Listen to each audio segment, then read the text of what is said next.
And hello to you, and welcome to the Richard Nichols Podcast, the personal development podcast series that's here to help inspire, educate, and motivate you to be the best you can be.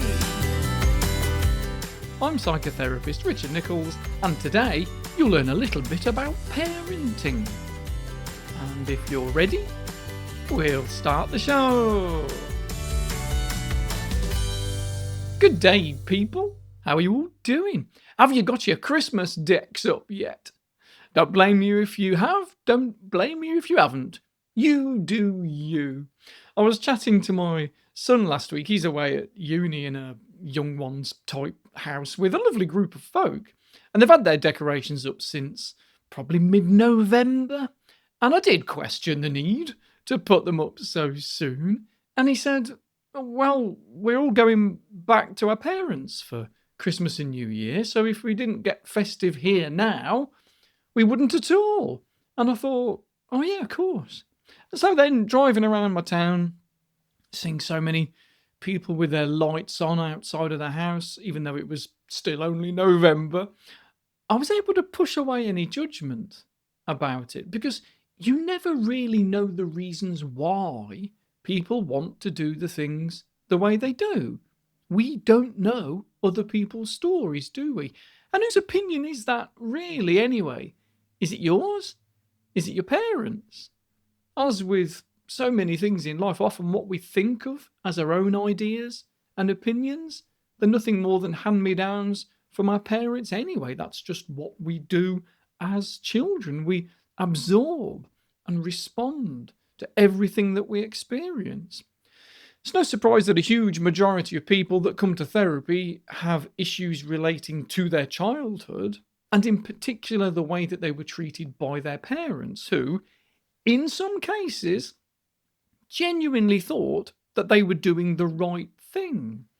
Over the years, I've had a lot of emails asking me to talk about parenting, but as there are already so many specific parenting podcasts already out there, I've tended to avoid the topic. I think I've only spoken about it once on here because it seems a bit preachy for a parent to talk about parenting, like I must be the perfect dad or something, as if I know the secrets. When actually parenting is one of those things where good enough needs to be good enough. And also it's quite a specific topic, really. A lot of listeners either don't have kids, don't want them, or they've had them already, and now those kids are old enough to not need parenting anymore. But one thing I need to remember, and so do you maybe if you ever think a podcast topic isn't relevant for you, my strapline, even back in the old motivate yourself days, has always been about guiding, teaching and inspiring. I say inspire, educate and motivate nowadays, don't I? But teaching and educating has always been a part of this. So even if you think that some topics aren't useful for you to help you to understand yourself, they'll be useful at helping you to understand others. And if those others are your own parents, well, maybe that can then help you to understand yourself too. So that's why you've got an episode about parenting today, whether you like it or not. So let's step back into a time machine for a few minutes, back to the 60s. Let's meet renowned psychologist Diana Baumrind. Diana Baumrind started the ball rolling into the psychology of parenting with her 3 parenting style descriptions of authoritarian, permissive, and authoritative, with authoritarian meaning too hard, permissive meaning too soft, and authoritative meaning just right. They've been expanded over the years now to include more neglectful styles. Baumrind didn't really take the extremes of bad parenting into account. She was more interested in challenging whether corporal punishment was damaging or not, whether it's okay to smack your kids, because there was so much conflicting evidence about hitting children being neglectful or not. And people still sit on the fence nowadays about that. Although even back then in the 60s, it was said that even though mild spanking was not necessarily linked to creating problems in people, It wasn't linked to any benefits either. And anyone who was hit as a child seems to say the same thing, that they turned out okay even though they were hit. They don't say they turned out okay because they were hit. But people do sit on the fence about it because in some cultures, particularly in African American households, for example, it was expected that if you did something wrong, you'd get a whooping. And it didn't mean that your mum didn't love you. But if you're brought up in a society where kids don't come to school and describe how they got a whooping the night before because they'd been caught, I don't know, playing on the railway lines or something, then the meaning behind being smacked by your parents is different. It suggests that there is something different about you compared to your friends, and that does have implications on personality development. It goes to show humans are messy and complicated creatures. So, let's have a quick look at Diana Baumrind's early styles, and we can compare it then to some of the less academic labelling that we might talk about nowadays. So, Baumrind's authoritarian style was the extreme that had very strict rules, harsh punishments. That's when the child doesn't have any input over what the rules are and what any punishment might be. Children growing up in that sort of environment feel quite powerless. Very often that can result in lower self-esteem, which can have all sorts of implications in later life, obviously. On the other end of the scale, we see a permissive parenting style that has very few, if any, rules or punishments, where parents don't really demand or even expect anything from their children. And that can make the children quite anxious because there are no boundaries. It can make the children feel more responsible for their lives than they should feel when they're still very, very young. And so at that age, we need somebody to help guide them. So in the middle, we've got the Goldilocks zone. We've got the authoritative style of parenting, where rules are set and punishment is expected if the rules are broken, but the child feels safe enough to be able to ask for a compromise, and the parents are flexible enough and responsive enough. And I think that's the key there. They respond well to their child and that child's needs. And yeah, the parents do have the final say over things, and the kid knows that. But those children are listened to. They're understood. They feel a sense of empowerment and control, at least as much as is appropriate for their age anyway. This style of parenting is linked to higher self-esteem with greater maturity, greater self-reliance. But a caveat here, there's that phrase I go back to often, correlation does not imply causation. We can't do studies that force parenting styles just to see what happens to the kids along the way. That's unethical, obviously. So all we have is a correlation. And maybe there's something genetic at play here. We know that half of our personality is in our genes from all of the twin studies that have been done over the years. And maybe there's something in some children's genes that causes some behavioural problems, which can lead to some children needing stricter rules than others do, especially when obviously there's going to be shared genes too. And if both parent and child are predisposed to not being very good at compromise, if stubbornness is genetic, then of course it's going to be difficult.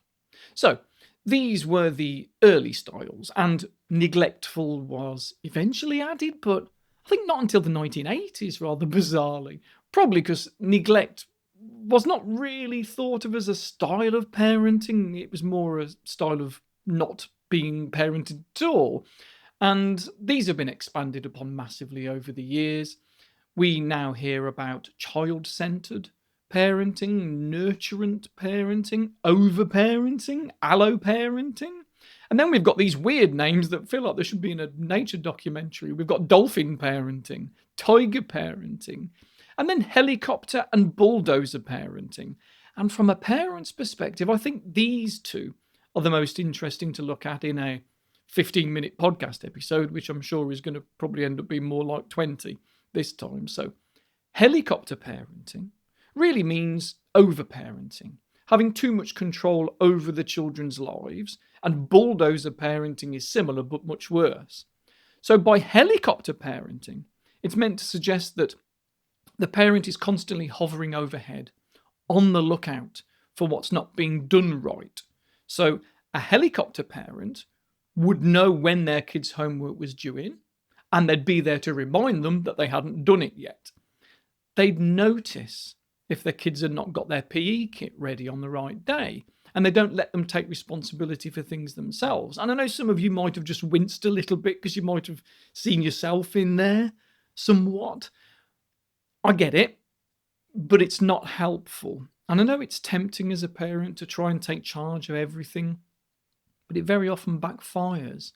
Research suggests that helicopter parenting contributes to increased anxiety, an increased fear of failure among children. By constantly swooping in to rescue them from challenges, we're actually preventing them from developing any resilience and problem-solving skills.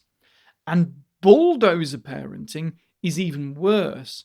People call it that, or sometimes snowplow parenting, it's called from time to time, because that's the sort of parenting when a parent removes any obstacles that are in the child's way so that everything is a simple track to walk through. Now, don't get me wrong, making life easier for the people that you care about, that's a good thing, but preventing them from learning how to deal with obstacles isn't good. As with the swooping in of the helicopter parent, stopping the development of resilience isn't good. Parents like this are in constant contact with the kids' school to make sure that those kids are being rewarded and praised, maybe writing notes to excuse them from things, that sort of parenting. And that style is kind of running backwards. It's the wrong way round. Instead of preparing the road for the kid, you need to prepare the kid for the road. And it's a hard habit to stop, but stop we must. Because if you don't stop once they get to school, it's even harder once they get to college. And if you don't stop when they get to college, it's going to be even harder when they go off to university. Even harder still once they've started work. And I have met lots of people over the years who do speak to their adult children's boss about things. And it's no surprise that both parent and child have anxiety issues. The thing is, if we micromanage our children and we snowplow everything difficult out of the way for them, it teaches them one very nasty message. That they are nothing without their parents. That's the message. You are nothing without me. Yet, of course, no one wants to actually say that. No one means to explicitly say, you are nothing without me. But that's the way the kid feels for their whole life sometimes. Because it can create a dependent personality trait or dependent personality disorder if things are taken too far, which can absolutely ruin somebody's life. Because parents aren't always going to be there for their kids. That's not how our society works, is it? So when parents aren't there to nod in the right place, to encourage and give support, children feel unable to summon up the prodding and encouraging themselves. I do wonder, though, sometimes if when we have children, we don't all fall into the trap of wanting to live our own life through our kids to some degree. I know I do. I'm quite envious of my son's youth and his time that he's got. He's got his whole life ahead of him and so many opportunities. And if I ever find myself about to say the words, I know what you want to do, mate, I have to stop and remind myself that I might not know what he wants. Going back a long way, I remember him starting drum lessons at school. I think he was 10, long time ago. And after a while, I asked him if he'd like his own drum kit. Would playing drums be something he'd like to do more? Well, yeah, of course. A 10-year-old with a drum kit in his bedroom, who'd say no? And it was electronic, so he could use headphones. Wasn't as good as a real drum kit to play, but much better to tolerate from a room away, I'll tell you that much. Well, he soon became very uninterested because, in truth, he wasn't that interested in the first place. I was. I'd have loved to have been his age again and learned to play the drums. There have been many things that I felt the urge to force upon him. And when I've told clients these stories, they understand themselves or their parents that little bit better. And maybe you need that too. Interestingly, I didn't suggest he study psychology, which he did at A level, and then started a uni degree in it. He just figured that it was a useful degree that could help him further down the line once he knew what he wanted to do in life. But when he was choosing his A levels, I remember encouraging him to look at his strengths. And he did really well in his GCSE, so he could pretty much choose any subject that he wanted to do, as long as it didn't clash with any of the other ones in the college timetable. And I do remember suggesting English literature and history. Those are subjects that interest me. Literature, because deep down I'd have loved to get better at creative writing and been a novelist. I love stories. I'm literally telling you one now. And history, probably for the same reason. It combines my love of stories with my interest in people and cause and effect. It's a great way to learn about the mistakes that people have made over the years so as to prevent them in the future, and explains so much about who we are as a society. Again, these are things that interest me, not him quite so much. So actually, no, Dad, I'm not going to do English literature, not going to study history, because that was my thing, not his.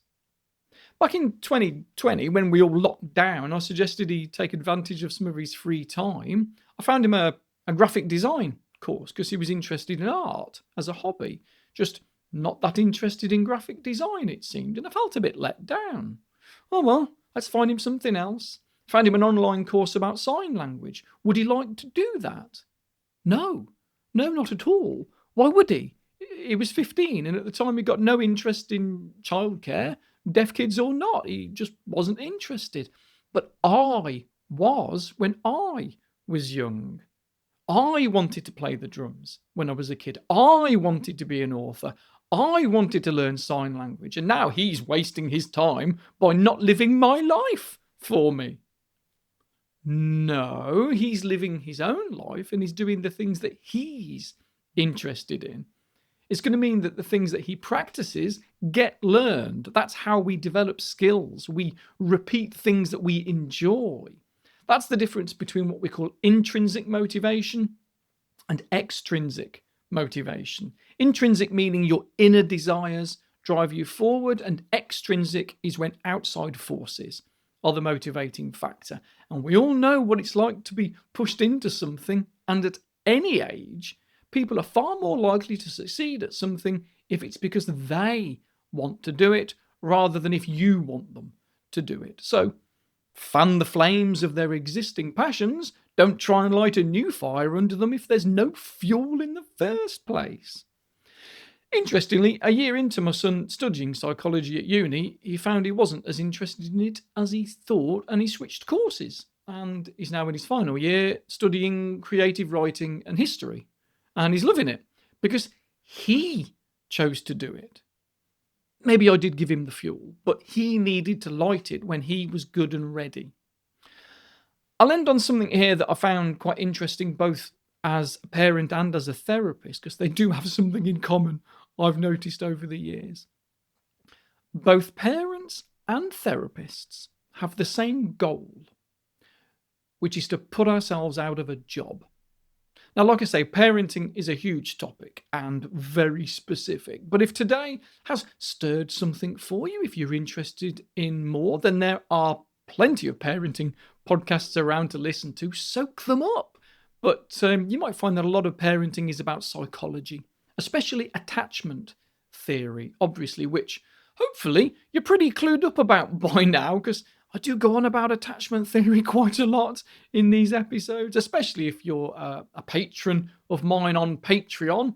And if you are, click on the collections tab. You'll see there are 3 very specific episodes about attachment theory that I made a couple of years ago. It's only an hour's worth of audio, but you might find it really interesting. So let's leave that there for today. Enjoy your week, and as always, I'll be back with a short bonus episode on Friday and on Patreon with full episodes every single Monday. I will speak to you then, if not before. See ya!